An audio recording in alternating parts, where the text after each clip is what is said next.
Hello guys, welcome to Dhanuka agri academy. आज का हमारा लेक्चर है टीलेज एंड टाइप्स का।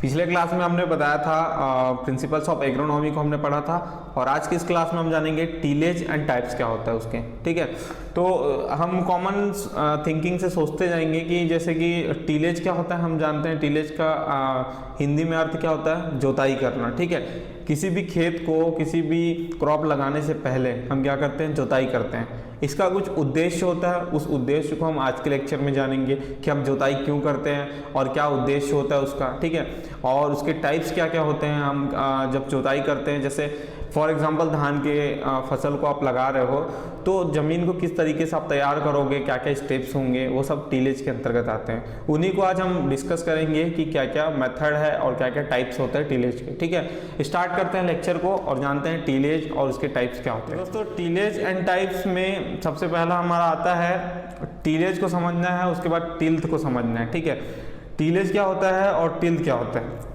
जो टीलेज वर्ड है, ये वर्ड जो है एंग्लो एक्सोन वर्ड से मिलकर बना है, जिसका अर्थ होता है टिलियन, और इसका मतलब होता है प्लाऊ यानी जोताई हिंदी में। ठीक है, उसके बाद इसमें क्या किया जाता है, प्रिपेयर किया जाता है सॉइल को, सॉइल या फिर आपके जो फील्ड है उसको प्रिपेयर किया जाता है किसी भी सीड को शोइंग करने के लिए। शोइंग का मतलब बुआई करने के लिए, ताकि वो अच्छे से ग्रो कर पाए। ठीक है, अच्छे से उसका रूट इलॉन्गेशन हो सके, इसलिए हम क्या करते हैं, किसी भी फील्ड को जोताई करते हैं। ठीक है, तो ये क्रिया क्या कहलाती है, टीलेज कहलाती है। और टीलेज का मेन, हम अगर हमको लिखना है किसी एग्जाम में, तो हम बोल सकते हैं कि सीड जर्मिनेशन करवाने के लिए, सीडलिंग तैयार करवाने के लिए, क्रॉप का ग्रोथ करवाने के लिए हम क्या करते हैं, किसी भी फसल या किसी भी फसल के फील्ड में जोताई पहले कर लेते हैं। ठीक है, तो अब इसके आगे देखते हैं हम। जोताई मतलब टीलेज है, उसके फादर जेथरो टूल थे, जिसको हमने पिछले लेक्चर में अच्छे से बताया था आपको कि जेथरो टूल है, इसको फादर ऑफ वीट साइंस भी कहते हैं। इन्होंने हॉर्स होइंग हस्बेंड्री एक बुक लिखी है, वो मैंने पिछले क्लास में बता दिया था। ठीक है, अब हम जानते हैं टिल्थ क्या होता है। टीलेज से रिलेटेड टिल्थ ये वर्ड है, और एग्जाम में आ जाता है कि टिल्थ क्या होता है। टिल्थ का मतलब होता है किसी भी सॉइल की जो फिजिकल कंडीशन होती है, जो हम देख सक रहे हैं, वो फिजिकल कंडीशन कहलाती है।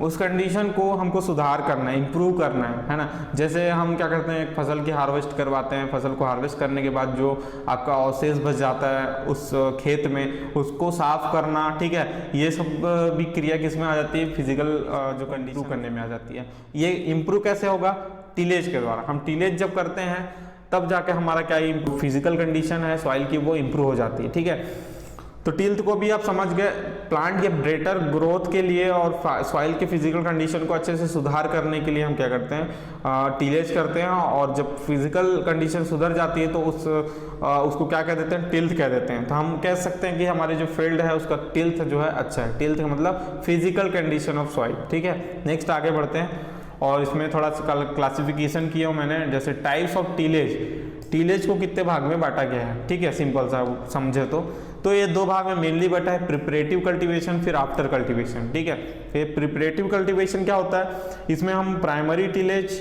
और सेकेंडरी टीलेज और ले आउट ऑफ सीड बेड, ये तीन पढ़ते हैं। ठीक है, अब प्राइमरी टीलेज जो है इसके अंतर्गत क्या आता है, पहला आपका है डीप टीलेज। डीप टीलेज में मतलब गहरी जुताई, डीप प्लॉइंग जिसको बोलते हैं हम। दूसरा है सब सॉइलिंग। सब सॉइलिंग का मतलब मिट्टी की जो 10 सेंटीमीटर की जो आपकी हाइट होती है, उसको आप क्या करते हैं, घुमाते हो। नीचे की जो जमीन होती है, जो जिसमें आपका न्यूट्रिएंट मटेरियल ज़्यादा होता है, उसको ऊपर लाते हैं। ठीक है, ये सब सॉइलिंग कहलाता है, मतलब पलटाते हैं, रोटेट करवाते हैं। ठीक है, उसके बाद year round tillage. Year round tillage मतलब जैसे आपकी एक ईयर में जैसे आपकी लास्ट क्रॉप हार्वेस्ट हुई, अब आप रेस्ट दे रहे हो उस जमीन को, उसके बाद में जो टीलेज किया जाता है वो ईयर राउंड टीलेज के अंतर्गत आता है। तो ये हर साल ईयर बाय ईयर होते रहते हैं, इसलिए इसको ईयर राउंड टीलेज कहते हैं।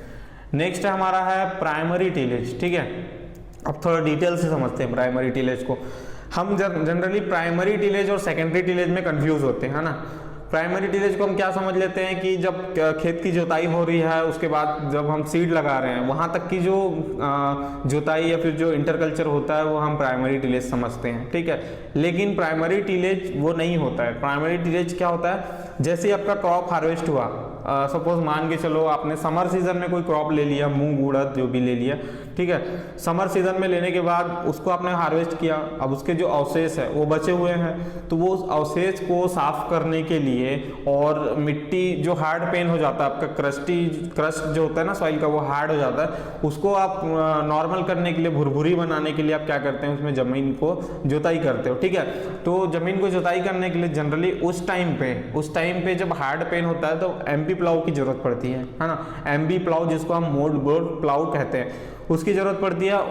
उसके द्वारा हम लोग क्या करते हैं, उसके हार्ड पेन को सॉफ्ट बनाते हैं, ठीक है। उसके बाद फिर हम कल्टीवेटर चलाते हैं। तो हम क्या करते हैं, जैसे ही क्रॉप हार्वेस्ट हुआ उसके 1 महीने बाद, मतलब एक क्राइटेरिया ले लो, 1 महीने बाद 15 दिन बाद उसको क्या करते हैं, अच्छे से गहरी जुताई करते हैं एमबी प्लाऊ से। फिर जैसे ही बारिश होता है, मिट्टी का जो बड़ा बड़ा ढेला होता है ना, जिसको आप क्या बोल देते हैं, क्रस्ट बोल देते हैं, या फिर आप उसको डेल्टा बोल देते हो, ठीक है। ये सब जो होता है उसका घुल जाता है, घुलने के बाद में वो पूरा मिट्टी जो है भुरभुरा होने को तैयार होता है, फिर एक बार उसमें कल्टीवेटर चलाया जाता है, ठीक है।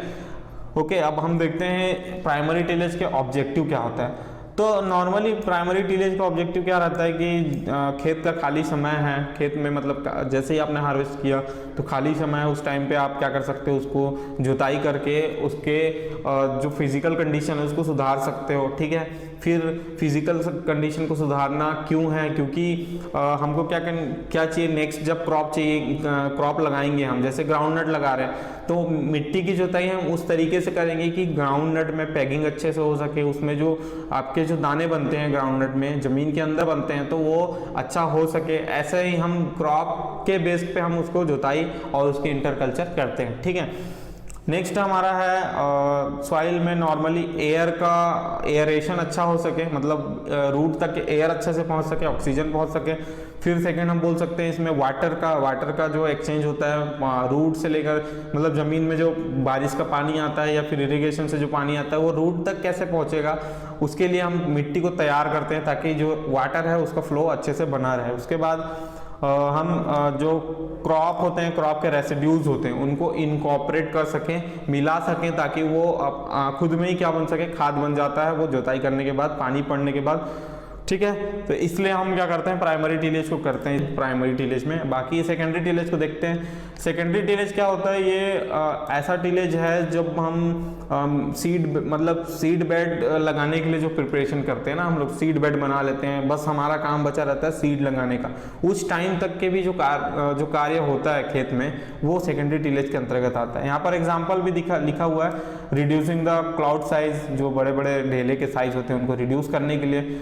दूसरा है वीड कंट्रोल के लिए, फिर वीड कंट्रोल भी हो जाता है इससे। फिर इनकॉर्पोरेटेड ऑफ फर्टिलाइजर, जो हम शुरुआत में बेसल डोज में जो हम फर्टिलाइजर डालते हैं, अप्लाई करते हैं, उसको मिलाने के लिए हम क्या कर देते हैं, ये यूज़ करते हैं। उसके बाद पडलिंग, फिर लेवलिंग ऑफ सॉइल सरफेस, ठीक है, सॉइल सरफेस को लेवल में लाने के लिए, ताकि हमारा जो क्रॉप है वो अच्छे से हम उसको सीड बेड लगा सकें, अच्छे से क्रॉप ग्रो करवा सकें, इसलिए हम उसको लेवल करते हैं, ठीक है। पडलिंग भी एक वर्ड है, उसको हम थोड़ा आगे समझते हैं। तो सेकेंडरी टीलेज में आपने समझ लिया ये टीलेज आते हैं। उसके बाद में इस टीलेज में क्या यूज़ होता है, एमबी प्लाऊ यूज़ होता है, ये आपका इंपॉर्टेंट हो गया, ठीक है। और ये उसके ऑब्जेक्टिव मैंने बता दिए, ठीक है। प्राइमरी टीलेज के जो ऑब्जेक्टिव होते हैं वो सेम आप इसमें डाल सकते हो सेकेंडरी टीलेज के ऑब्जेक्टिव में, क्योंकि मतलब एक ही है ना।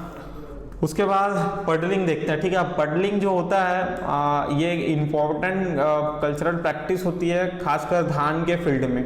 धान मतलब पैडी, है ना, उसके फील्ड में ये क्या होता है, जब हम पूरे खेत में पानी भर देते हैं ताकि हम उसमें क्या कर सकें, मिट्टी को पलट सकें। और मिट्टी को पलटने के लिए क्या क्या यूज़ कर सकते हैं हम लोग, रोटावेटर यूज़ करते हैं। उसके बाद में हम पेक टूथ हैरो यूज़ करते हैं, ठीक है।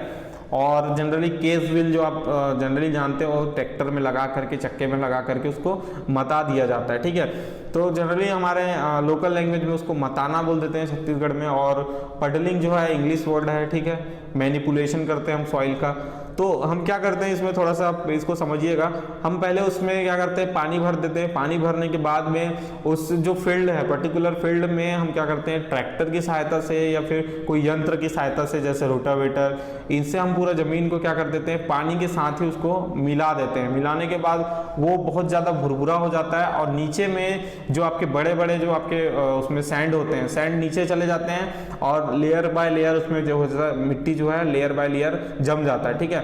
उससे क्या होता है, जो वाटर जो हमारे फील्ड में बना है वो बना ही रहता है, नीचे फॉलो नहीं हो पाता, क्योंकि हमने उसके पेन को क्या कर दिया, हार्ड कर दिया है ना, हार्ड सरफेस बना दिया। इसलिए जो पानी है हमारा कंजर्व रहता है हमारे खेत में ही। और खासकर हमको ये पता है कि हम धान में क्या करते हैं, पानी को बचा कर रखते हैं, क्योंकि कम से कम 3 सेंटीमीटर पानी हमारा होना चाहिए धान के खेत में, ताकि उसका जो क्रॉप का ग्रोथ है वो अच्छे से हो सके।